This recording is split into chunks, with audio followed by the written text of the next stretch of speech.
Hello friends, welcome back to my YouTube channel S R news में आप सभी का फिर से एक बार स्वागत है। दोस्तों, दिल्ली में बीते शाम लाल किले के पास हुए बम विस्फोट में दिल्ली पूरी तरीके से सहम-सा गया है। आशा करती हूँ कि सभी जितने भी लोग वहाँ पर घायल हुए या फिर जितने भी लोगों की जानें चली गई हैं, सभी मृतकों के परिवार वालों को भगवान सहने की शक्ति दे और सभी घायलों के लिए कामना करती हूँ कि वह जल्द से जल्द ठीक हो जाएं। और वहाँ की मौजूदा सरकार से एक ही बात कहना चाहूँगी कि जल्द से जल्द इस पूरी घटना की निष्पक्ष जांच होनी चाहिए और जो भी इसमें दोषी हैं उनको कड़ी से कड़ी सजा भी होनी चाहिए।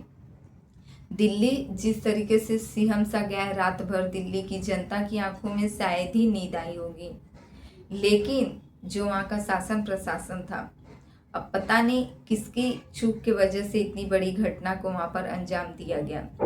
लेकिन इतने फेमस जगह दिल्ली का लाल किला, आप सबको पता होगा वहाँ की अहमियत क्या है।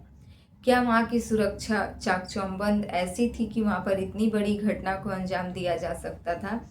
तो आप समझ सकते हैं। और आप जरा सोचिए कि फिर आम जगहों का क्या होगा, जहाँ पर आम जनता रहती है, जहाँ पर आम पब्लिक रह रही है, वहाँ पर आखिर क्या होता होगा जब दिल्ली के लाल किले के पास इतनी बड़ी घटना को अंजाम दे दिया गया। हर जगह पर्यटक स्थलों पर ही ऐसे धमाके, ऐसे विस्फोट क्यों देखने को मिलते हैं?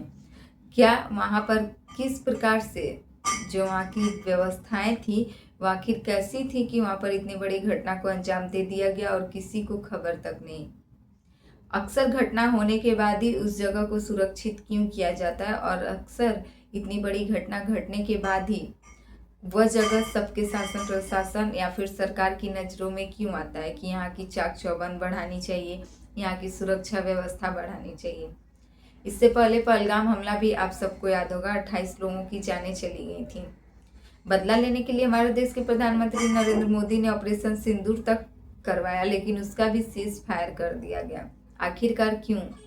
उनको अपने देश की जनता से ज़्यादा प्रिय जो अभी देश दौरे पर जाते हैं, वहाँ की दोस्ती यारी उनको ज़्यादा पसंद है। वह अपनी दोस्ती का फर्ज निभा रहे थे। आखिर किसकी दबाव में आकर प्रधानमंत्री नरेंद्र मोदी को ऑपरेशन सिंदूर पर उन्होंने सीज फायर किया? अब इस बार फिर से दिल्ली में इतनी बड़ी घटना हुई है, लेकिन प्रधानमंत्री नरेंद्र मोदी अभी तक सामने नहीं आ रहे। वह वहाँ पर नहीं पहुँच रहे, ना ही वहाँ की जनता का दुख दर्द उनको महसूस हो रहा है। वह भी भूटान के किंग को जन्मदिन की बधाई देने के लिए और जन्मदिन की पार्टी सेलिब्रेट करने के लिए विदेश दौरे पर हैं। आप खुद सोचिए, जब भी हमारे देश में ऐसी किसी भी बड़ी घटना होती है तो उस समय हमारे देश के प्रधानमंत्री नरेंद्र मोदी अक्सर बाहर ही पाए जाते हैं। और इतनी बड़ी घटना होने के बाद भी उनका यह कर्तव्य नहीं रहता कि वह उस घटना स्थल पर पहुंचे, वहाँ का जायजा लें, वहाँ की जनता, वहाँ के लोगों के दुख दर्द में शामिल हो। क्या आपको लगता है कि इतनी बड़ी बड़ी घटनाएं जो हमारे देश में आए दिन होते जा रही हैं एक के बाद एक, क्या आपको लगता है कि पूरी तरीके से हम सब भी सुरक्षित हैं? क्या भरोसा कल को कहाँ पर ऐसी ही घटनाएं घट सकती हैं?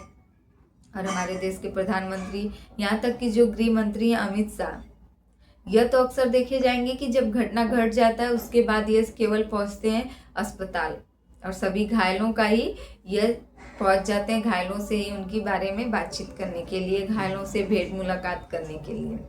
लेकिन इससे पहले गृह मंत्री अमित शाह कहीं नहीं नजर आते हैं। अब जब ऐसी घटनाएं हमारे देश में घटती हैं तो उसके बाद यह लोग जाते हैं पीछे से, ताकि इन लोगों की अखबार में फोटो आ जाए, न्यूज़ चैनलों पर इन लोगों का हेडलाइन चलने लगे कि यहाँ पर प्रधानमंत्री नरेंद्र मोदी आए थे, यहाँ घायलों से मिलने के लिए केंद्रीय मंत्री अमित शाह पहुँचे थे। लेकिन आखिरकार इतनी बड़ी घटना घट जा रही है, उसका जिम्मेदार कौन होगा? जितने लोगों की जानें चली जा रही हैं उन सभी परिवार वालों के लिए कौन जवाब देगा कि आखिरकार इन सब के पीछे कौन जिम्मेदार है? तो इन सभी को लेकर आप क्या सोचते हैं? कमेंट करके ज़रूर बताइएगा। हमारे चैनल पे नए हैं तो प्लीज़ हमारे चैनल को सब्सक्राइब करें और वीडियो पसंद आए तो लाइक कमेंट जरूर कीजिएगा।